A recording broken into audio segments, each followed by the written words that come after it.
We've had so many women come in the public life in pop culture, but you walk into any store, even in India, not just abroad, you walk into any store, you'll find a mug, you'll find a bag, you'll find a cushion, you'll find something with a Frida motif with that hair. I think like artists are non-conformists, so that was the other thing.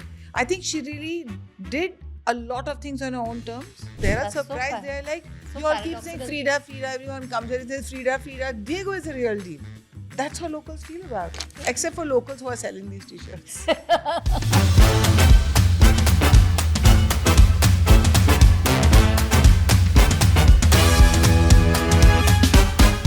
Shunali got me this t-shirt and she's wearing it too, and it's on Frida Kahlo.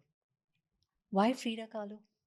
Because I think we both admire her a little bit. At least I a little bit. I don't know her too much about her. I think Shunali likes her a lot because she's written extensively about her. And now when she's gone to Mexico, she's made it a point to go to her home. Shunali, why does Frida fascinate you so much? You know, actually, it started with she used to fascinate my father a lot Okay. because he saw that she was one of the only artists of her time, female artists of her time, who went beyond pastoral life and still life and painted her own pain. So he was very fascinated by her life. And through him, I got interested in her. And about 6-7 years ago, I was in London and the V&A did an exhibition on her called Making Herself Up. And they had everything from her corsets to, when she was bedridden after her. First, she was born with polio. I mean, she had polio at the age of six, rather. Yeah. So first she had polio as a little girl, and then a tram accident where a rod went through her spine. So she was in a corset laid up. So then those corsets were on display. Her art was on display. So the whole packaging of her, iconic fashion and everything. And I remember that when I was seeing the Vienna exhibition, about which I wrote for HT Branch as well, I saw images of Casa Azul and Diego Rivera and the beautiful indigo blue home. And there was footage of her standing outside it, posing, smiling, putting a red flower in her hair. I remember thinking then that one day I want to go to Mexico to visit Casa Azul. And so obviously now I went to Mexico, I went to Casa Azul, and then I got us both this t-shirt, not thinking that we'll do a podcast on this, but I think most women find her very interesting, intriguing, and they empathize with her because of all the pain she went through, even emotional pain with Diego. With Diego, terrible emotional pain. He was Yeah. quite a Yeah. character, Yeah. totally adulterous. But My point of view about that has changed, by the way. We Yeah. can talk about that later. Okay. But, I keep wondering what is it about Frida that so many years after her death, it's over 50 years, 70 years now? Yeah. She remains an icon. Mhm. We've had so many women come in the public life in pop culture, but you walk into any store, even in India, not just abroad, you walk into any store, you'll find a mug, you'll find a bag, you'll find a cushion, you'll find Correct. something with a Frida motif with that hair. Yeah. And, the bright color she wore, that very vivid Mexican traditional dress. T-Union dress. T-Union dress, okay. How does she sustain for so many years? Why has she not been dislodged? I keep wondering what is it about her that fascinates us so much? Okay, so here's the inside story on this. Okay. So for us outsiders, she's this iconic woman who's overcome a lot of trial and pain and suffering in her life and literally made it art, right? She's like Carrie Fisher's taken this broken heart and make it art. Yeah.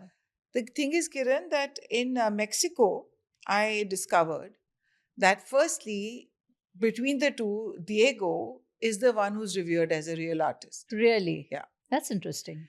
And in Frida's time, she was barely even known. Mm-hmm. She was only known as Diego's long-suffering wife. They married twice. Yeah. And they lived in Casa Azul. So she was known as his plus one, who was also an artist. Okay. I think even internationally, because there was an exhibition where she had sent in her work and the blurb was Diego's wife. That's all that she was known as. In the US.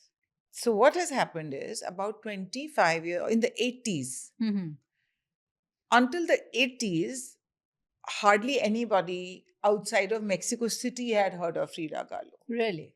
Or if they had heard of her, they'd heard of her in passing. But in the 80s, Madonna bought a painting of hers. So pop culture. Because Madonna, being a feminist woman who, Madonna is all about emotional pain, right? And about patriarchy, speaking against patriarchy, about being marginalized for being a woman, and a woman who's so candid about she owns sexual her desire and yeah. everything. Yeah. So I think Madonna found some resonance in Frida. Frida was bisexual, by the way. And she picked up a painting of hers. Okay. And after that, a kind of mythologizing of Frida happened. Mythologizing of what did I say? Mythologizing. After that, the mythologizing. We'll get it right sometime. You can just use it. It's okay. Mythologizing of Frida Kahlo sort of happened. And now it's just taken on a different tempo. Now people don't know Diego as much as they know Frida around the world. And also, I think that the people who control her estate franchised out her image, and I think something. Is that so? That's what I read somewhere. And after that, all this pop art and souvenirs and things sort of took off, and then they acquired a life of their own. So Frida's home, where she grew up, is in this beautiful cobble street residential neighborhood of Mexico City, and in Coyoacán.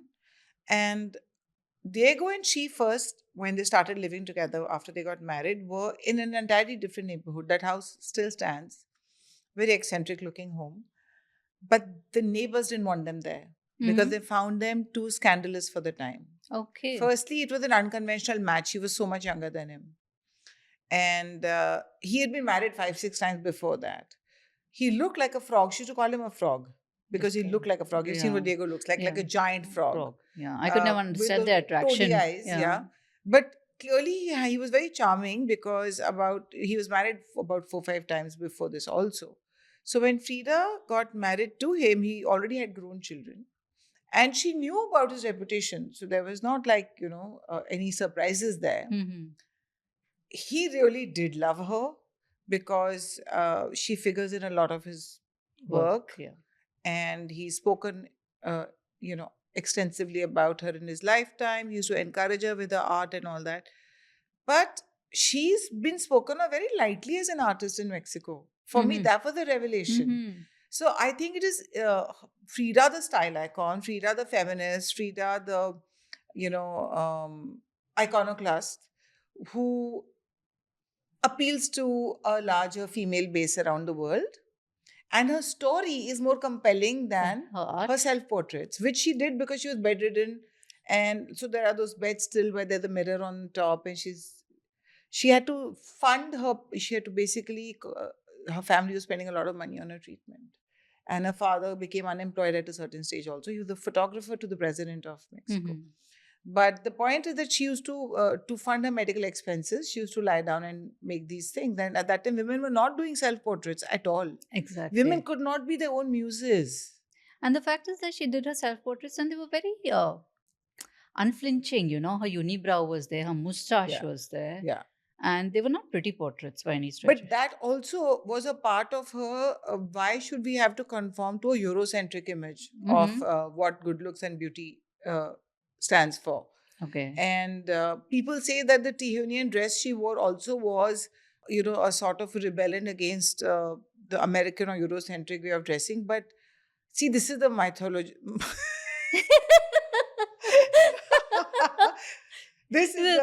I'm just not using the word mythologizing. Mythologizing. This is the mythologizing. So the thing is that she wore the Tihunian dress, which of course some locals have accused her of cultural appropriation.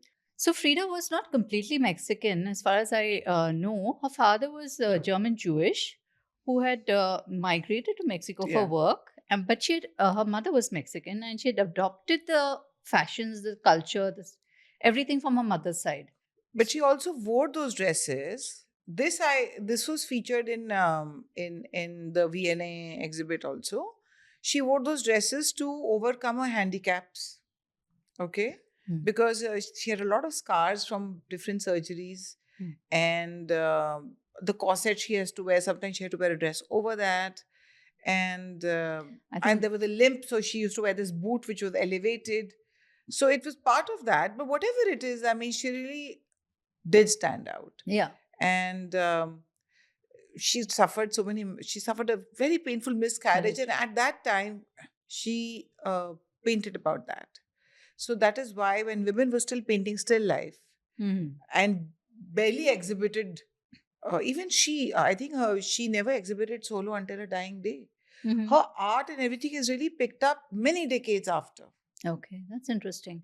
For the fact that she was painting nudes, painting Yeah, herself, yeah, painting pain, depicting a woman in yeah. pain. And there's a painting called Still Life Round.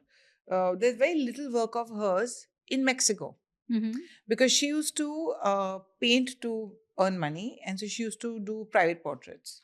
And she would give portraits to her friends for their birthdays and all. So there's very little work in there. I saw a lot more of her work in London than I saw here. But there was one painting which was banned at the time. It's a round painting. It's called Still Life, but there's a lot of sexual symbolism. And again, female sexual desire. It's all about that. And that really was, Mm-hmm. something that she was doing against the tide at the time for a female artist. So the fact that what I find admirable is that she had no hesitation in mining herself. Not at all.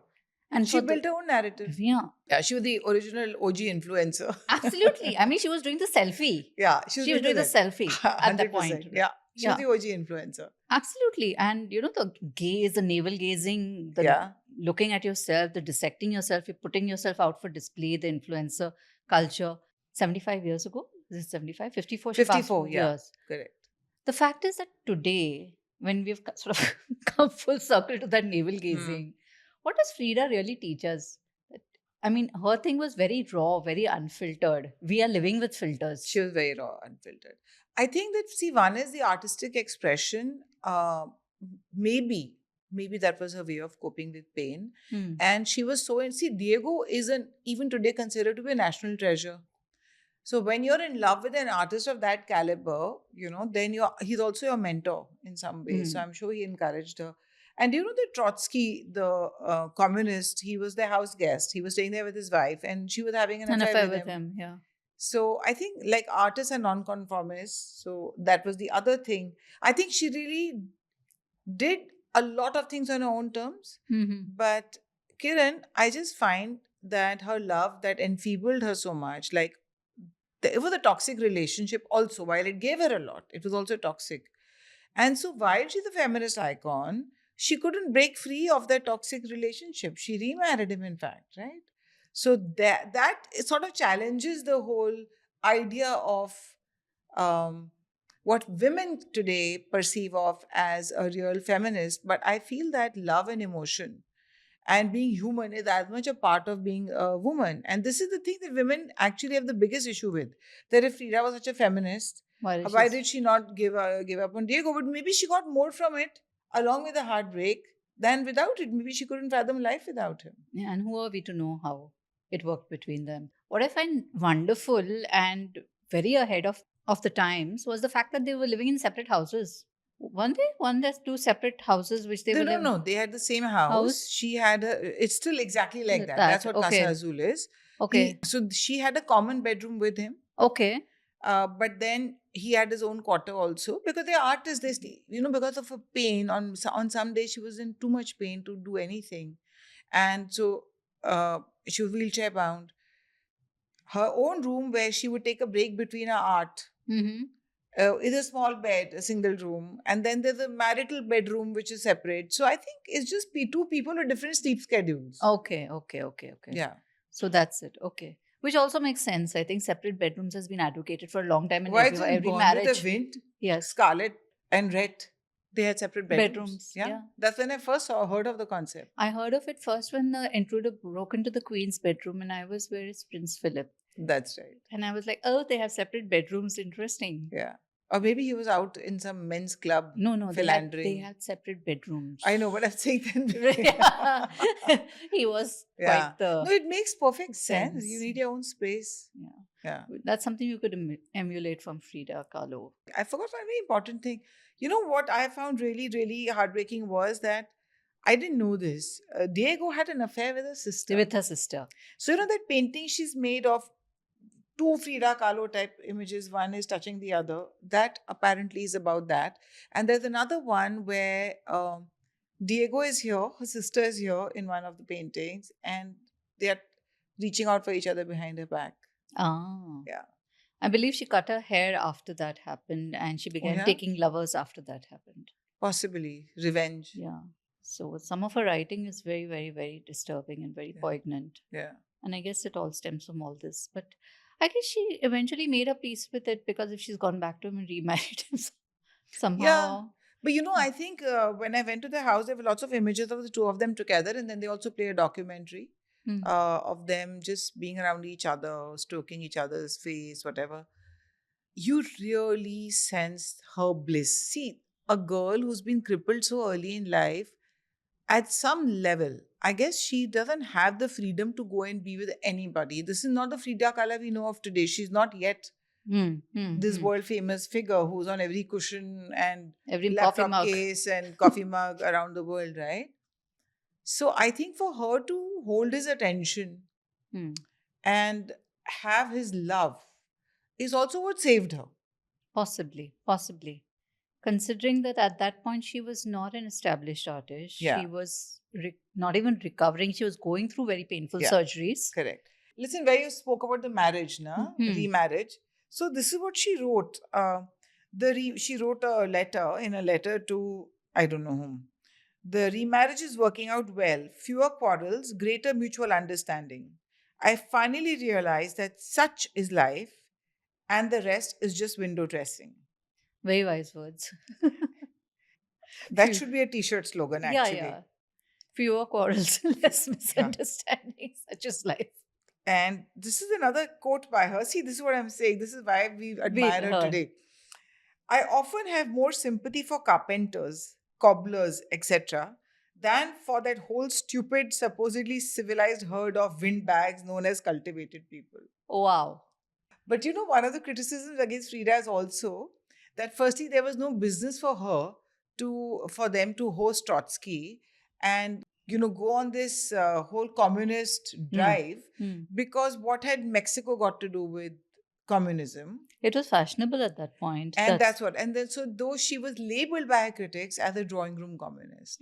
Because she didn't do anything for the cause. She didn't do anything for the cause. And the other thing was that she went and, spent a lot of time in New York and San Francisco, where she tried to sell and show her work at galleries. And this was like the zenith of capitalistic society. So if communism was so close to your heart, people say, why were you trying to sell? So, I mean, it suited the narrative or whatever. But, I guess Jesus Christ had critics, so. Yeah, and she was trying to survive with so many operations, and she had to fund those operations. I mean, come on, give a girl a break. I know. So, I want to read out this other quote by Diego, which is very nice. I mean, it tells you how he encouraged her. He says, your new portrait with Fulang, I think Fulang is a monkey, is truly marvelous. Your genius as a painter lies in both the painting and your image. Decidedly, there is no other painter alive who can do what you do. You've made mincemeat of the entire painterly race. That's so encouraging, coming from a legend like Diego. And my God, when you look at his murals, it's awe-inspiring, it's breathtaking. Really? And those murals can't travel around the world, right? So you can only just see them. They are... is the size of like a Boeing plane. I mean, such large murals. And then you realize that she really dwarfs in comparison as an artist. Okay. It's interesting, the fact that art-wise she dwarfs him. I mean, he dwarfs her. But legend-wise, she dwarfs him. That's also people there are surprised. So they're like, you all keep saying Frida, everyone comes there and says Frida. Diego is a real deal. That's how locals feel about it. Except for locals who are selling these t-shirts. Diego's not going to make a good t-shirt. I know. She I'm used not to, going to wear he Diego. looks like a frog. And And no one's going to wear him. true. It's all visuals. It's all Yeah. optics at the end of the day. I mean, he physically also dwarfed her. He was like twice her size in his height. It was huge. Yeah. Width-wise, height-wise, everything. Yeah. I find it interesting that she writes this advice to a friend when she herself keeps going back to Diego. Yeah. You But know- don't we all do it? She's giving such brilliant advice. She says, leaving is not enough. You must stay gone. Train your heart like a dog. Change the locks even on the house he's never visited. Oh. Beautiful. I mean, it's a beautiful piece of prose. Pull down the bridge between your houses. Take a lover for granted. You take a lover who looks at you like maybe you're magic. There's a lot of beautiful stuff there. And you are not stupid. You loved a man with more hands than a parade of beggars. And here you stand with your heart like a four-poster bed. These are such Yeah. beautiful words. And you Beautiful think, words, yeah. she's an You know artist, she's a that poet. there's a painting of hers which is there in the museum where she's sort of flying.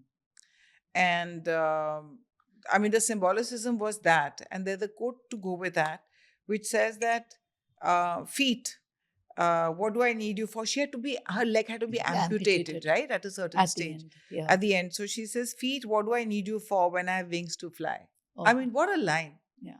And I think her resilience, her indomitable spirit, and her ability to accept all the suffering in her life. She used to say, I'm not sick, I'm broken, but I'm happy to be alive as long as I can paint.